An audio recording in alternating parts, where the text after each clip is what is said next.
Hey y'all, it's Nicole at King Gap Creatives, and today we're going to take this little freshly squeezed lemonade sign and make it big enough to fit on an 18-inch round door hanger.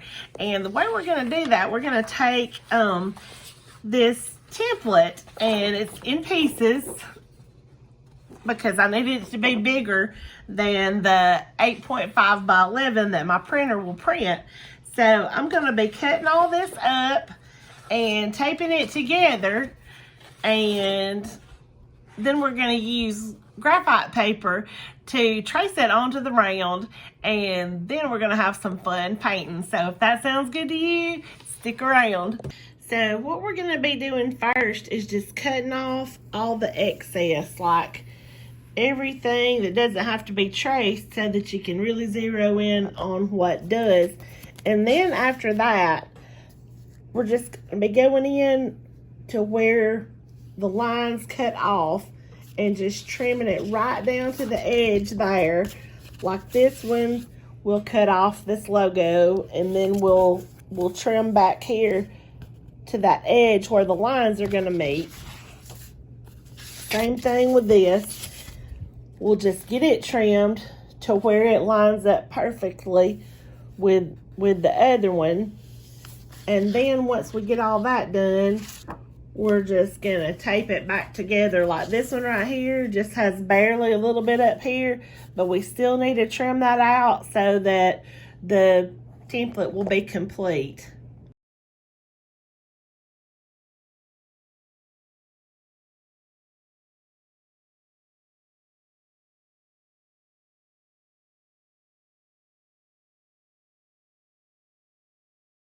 And then from there, it's just like putting a puzzle together. You just line up the edges as best you can. Sometimes you have to just kind of let them fall in the best possible place and fix it a little bit as you're tracing. But if you can get them, this one's lining up pretty well. And I just used some plain clear tape and just bring those edges together.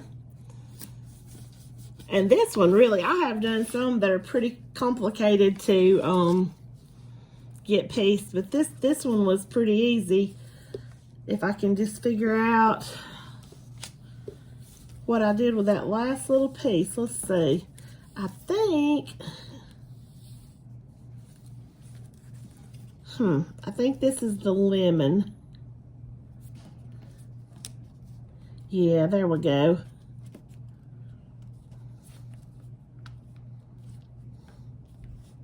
Well, maybe. Okay, I'm gonna have to think about this and get back.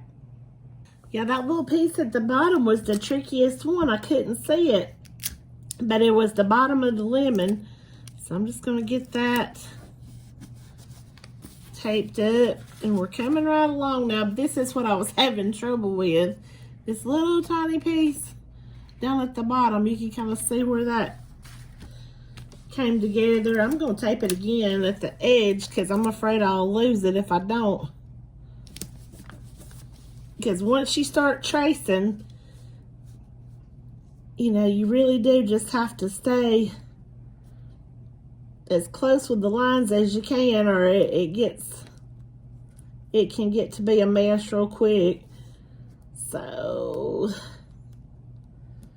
this one is being a little bit stupid too, or maybe it's just me. But anyway, let me think about this one and I'll come back.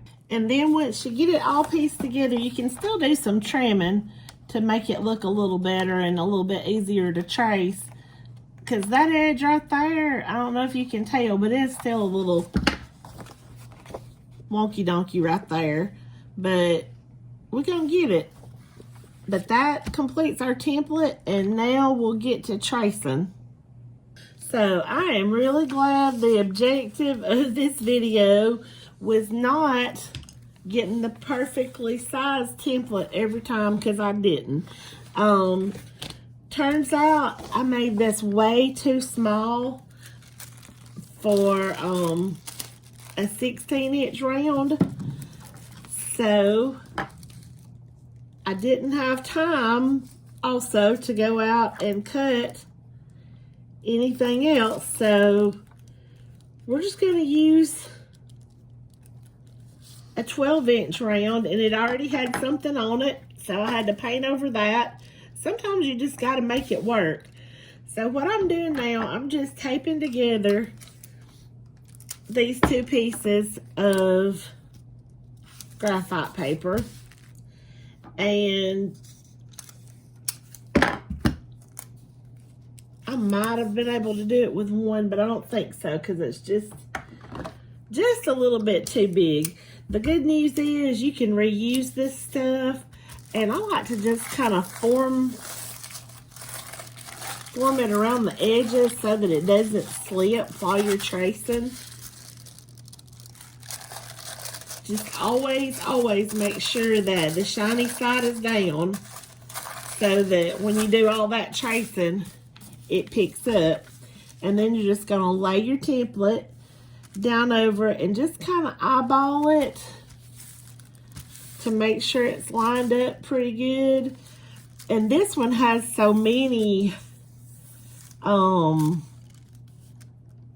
am I trying to say? Variations in the outer edge. I'm going to trim that back just a little bit more just to make sure that it is lined up as well as possible. But it seems like when there are a lot of variations in where the outer edge falls, it does give you a little grace in lining up, because it doesn't show up quite as much if it's not. But I'm just going to try to get the middle centered as well as possible. And then I'm just going to tape this down so that it does not slip and slide while we're trying to trace.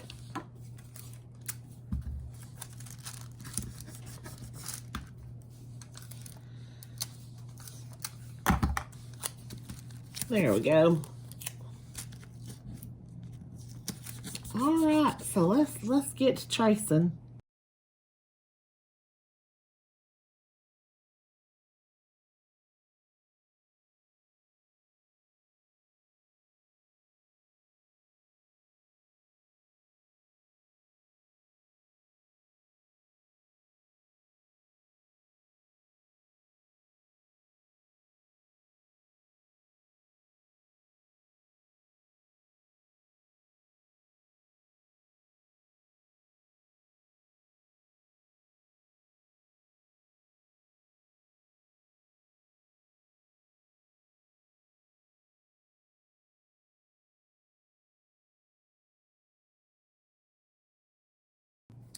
All right, so now I'm just gonna kind of peel it back up just to make sure everything got covered over, and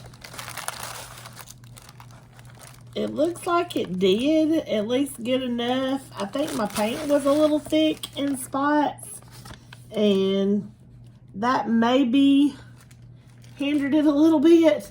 Yeah, because you can see how the paint stuck to the template some. I didn't let it dry good enough, but I still think that it's going to be dark enough for me to be able to see.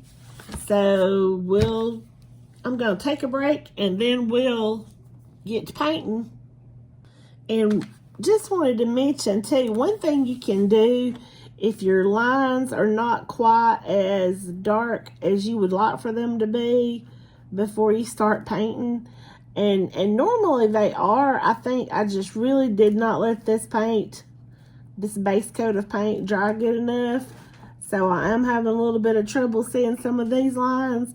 Normally that graph paper just works like a charm, but you would know that if it's ever not going to, it's going to be the day that I decide to do a video about using a template, because that's just my luck. But it's my fault for not letting the paint dry better and just getting in, I guess, too big of a hurry. So, anyhow, I'm going to let that dry a little bit better, and go have some lunch and come back in a little bit and try this again. All right, y'all.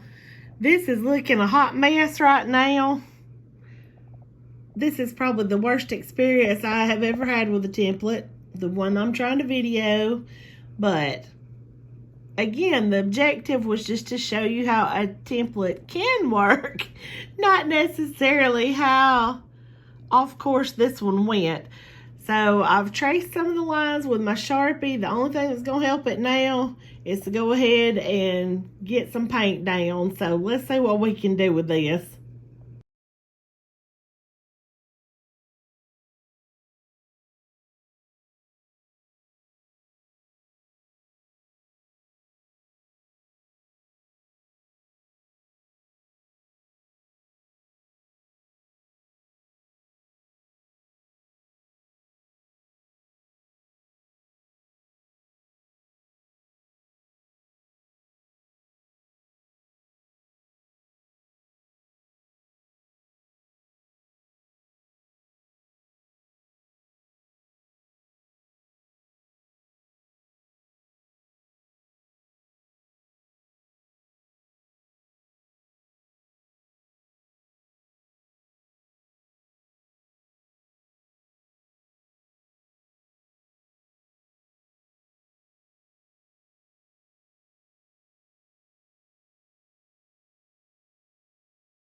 Okay, so here is our finished sign, and my biggest takeaway from this was to make sure to measure my template before I start videoing from now on.